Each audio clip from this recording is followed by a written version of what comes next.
Okay, here I am with Laura Shug, who is a prep teacher at Hampton Primary School in Victoria, Australia. How are you, Laura? Good, thank you, Tom. How are you? I am good, thank you.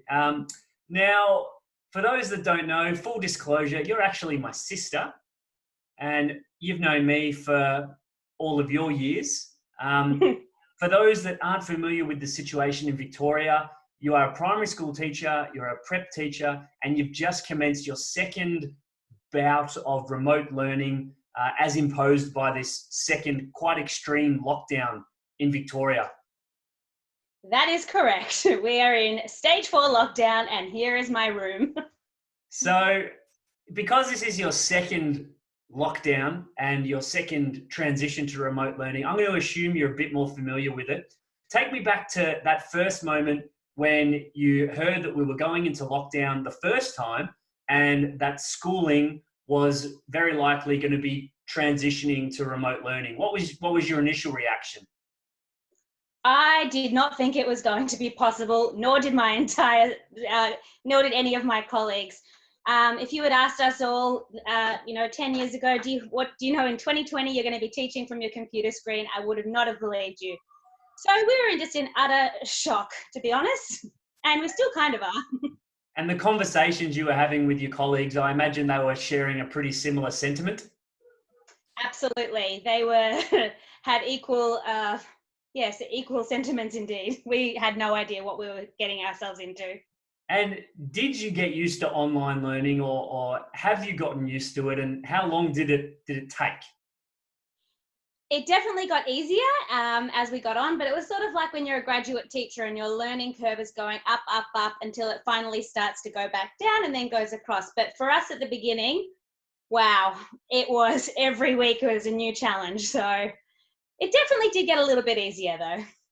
I can imagine. I can imagine. Well, your ability to adapt would have been tested, but I'm sure the team at Hampton Primary all pride themselves on that. Absolutely. What are some of the positive surprises? I said positive surprises that have come out of remote learning.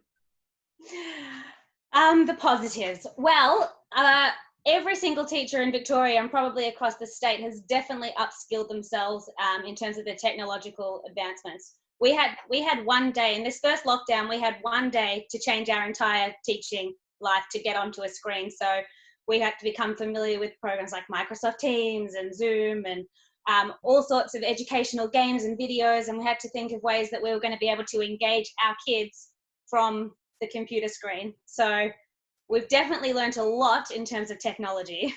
And would it be fair to say that this second bout of lockdown and remote learning has been less intimidating as a result of that initial experience?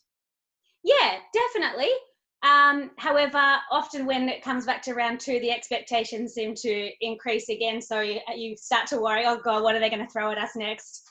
Absolutely. And I imagine the challenges could be quite unique in your situation as you have prep students, which for our international friends is more like pre-K. We're talking 4 or 5 years old. That would present some unique challenges too, I would suspect. It definitely does. Most of the time, I spend most of the time looking at the children's foreheads or foreheads as opposed to their actual face because they're still trying to work out how the technology works. So yeah, it is very interesting trying to connect with 22 little preppies, but they're absolutely gorgeous. But it definitely has its challenges, but also makes you laugh as well.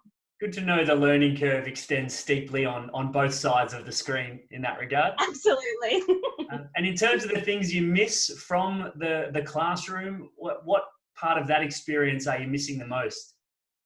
Well, it has to be my kids because the reason we all got into teaching is because we love kids. We love that social interaction. I miss seeing their little faces coming to school every day, and I miss teaching them up close and personal.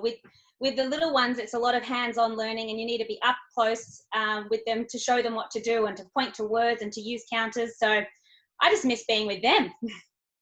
Absolutely, understandably so. And I think every teacher would be able to relate to that comment as well. Have you been surprised? You mentioned technology. Have you been surprised at how technology can, I guess, support you with sustaining this remote learning environment? Have there been some positive surprises in the technology side of things? Yeah, absolutely. We've been really lucky in that we have had a lot of PD as well to upskill ourselves, to upskill all the teachers in, how we can actually teach lessons. And with my preppies in particular, they're always engaged. They just want to see your face on the screen. So the fact that we can now use technology to teach, I've got my whiteboard behind me. I can still do most of the things that I do in the class in this little room, but it's which is good. But yeah. Here's one. I need you to look into your crystal ball and tell me, will schooling ever go back to normal? Oh gosh, I hope so. Look, I don't know the answer to that. I think it will. Hopefully, when this pandemic is over, we can go back into our classrooms and do some of the stuff, but I think it'll have a bit of a different flair, that's for sure. And then following that, when and if school does go back to normal, do you feel as though there's some strategies you've developed in this remote learning period that you might be able to apply or would apply back into the classroom as well? Absolutely. I definitely think it would come back to the technology again as well. We'd be using a lot more technology in our classroom, and looking at ways that we can implement it to make it better, to make our curriculum better, and to make our learning results even better as well. Brilliant, brilliant. Now, I've got you at the end of a very long, exhausting day on the screen with your preps. I would like you to do one final thing. Can you describe in 5 words what 2020 has been like so far for you? Wow. 5 suitable words for publication, please. Yes, okay. Interesting. Disappointing. Exhausting. Yes. Stressful.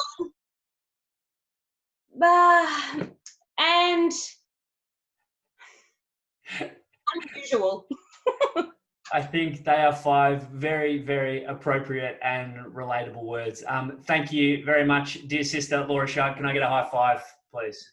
No problem. High five. Thank you. I'll leave you to it. Thank you so much. Thank you. All right. Bye-bye.